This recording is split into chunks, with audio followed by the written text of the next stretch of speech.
anaondoa Rogers Gabriel. Awesu control yake kwenda kupoteza mpira kwa Abdul Nasir kwenda kuweka pasi tafuta Shalu lile.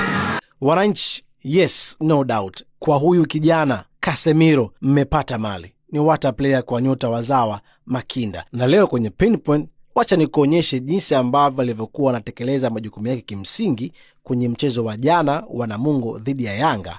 Hususan kipindi cha kwanza alianza kama namba 8 kwenye mfumo wa mabeki 4, viungo 4 na washambuliaji 2.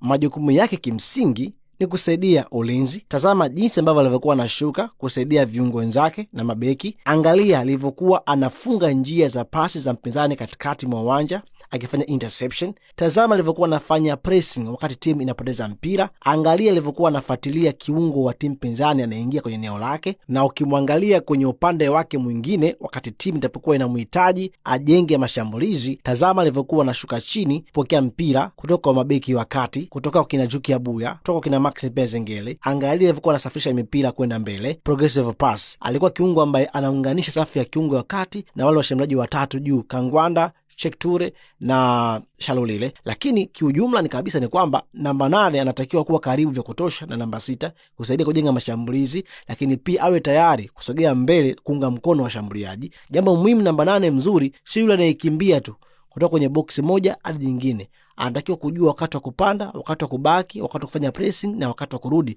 kitu ambacho Casemiro alikuwa anakifanya kwa uwezo mkubwa sana. Mimi ni Leo Muskul_TZ mwamba wa juu.